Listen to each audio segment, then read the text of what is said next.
আসসালামু আলাইকুম ওয়া বাৰাকাতুহু। আপোনালোকৰ ওপৰত আল্লাহৰ ৰহমত বৰকত আৰু শান্তি বৰ্ষিত হওক।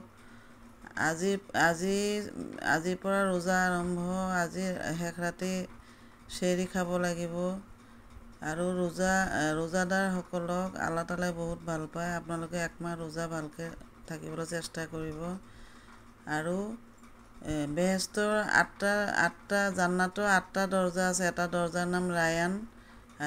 ৰোজাদাৰসকলে ৰায়ান দৰজা দি বেহেস্তত দাখিল হ'ব।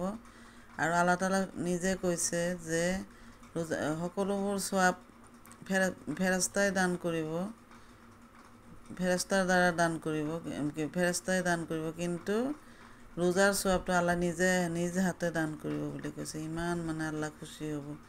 আপোনালোকে আমাৰ ৰোজা থাকক, বহুত সওৱাব অৰ্জন কৰক আৰু বেছি বেছি কোৰাণ তিলাৱত কৰক। আৰু ৰোজা থাকি আপোনালোকে অকল ৰোজা থাকি নাখাই থাকিলে ৰোজা সম্পূৰ্ণ নহয়। ৰোজা আল্লাহ কবুল নকৰে। যদি আপুনি খং নকৰে, মিছা কথা নকয়, মানুহৰ লগত বেয়া ব্যৱহাৰ নকৰে আৰু নামাজ 5 ওয়াক্ত পঢ়ে আৰু ভাল কথা কয়, সৎ কাম কৰে, তেতিয়াহে আপোনাৰ ৰোজাটো আল্লাহ কবুল কৰিব। আৰু আপোনালোকৰ ৰোজাবিলাক যেন আল্লাহ কবুল কৰে, এইখিনি কথা কৈয়ে মোৰ বক্তব্য সামৰিছোঁ। আৰু এতিয়া মই কোৰাণ চৰীফ পঢ়িব ওলাইছোঁ। সূৰা মুদাচ্ছিৰ, কম্বলেৰে আবৃতজন। সূৰা মুজাম্মিলৰ অৰ্থ কম্বলেৰে আবৃতজন, আৰু সূৰা মুদাচ্ছিৰৰ অৰ্থ কম্বলেৰে আবৃতজন। নবীজীক সম্বোধন কৰি আল্লাহ তাআলাই কৈছে। সেইটো সূৰা মই পঢ়িব ওলাইছোঁ। 16 নম্বৰ আয়াত, 1 নম্বৰ ৰুকু, 16 নম্বৰ আয়াত পঢ়িব ওলাইছোঁ। আশা কৰোঁ আপোনালোকে শুনি ভাল পাব। 16 নম্বৰ, সেই কথা হ'বই নোৱাৰে, কিয়নো সি দৃঢ় মনোভাৱাপন্ন হৈ আকুলগুজকৈ হৈ মোৰ আয়াতসমূহৰ বিৰুদ্ধাচৰণ কৰিছিল। 17, শীঘ্ৰে মই তাক এটা অতি কঠিন শাস্তিৰ উচ্চ গৰাত উঠাম।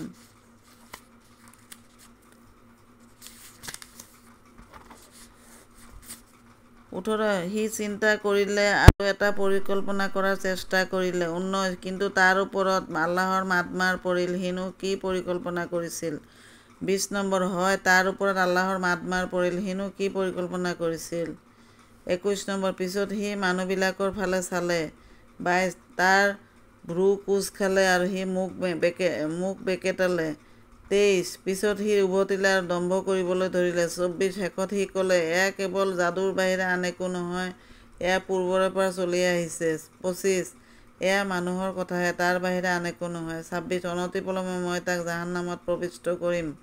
27 নম্বৰ, তুমি জানানে সেই জাহান্নাম কি? 28, জাহান্নামে একো বাট নিদিয়ে আৰু কাকো নিস্তাৰ নিদিয়ে। 29, মানুহৰ ছাল দেই পুৰি টুটুৰা পেলায়। 30 নম্বৰ, তাৰ বাবে 19জন কৰ্মচাৰী নিয়োজিত আছে। সমাপ্ত।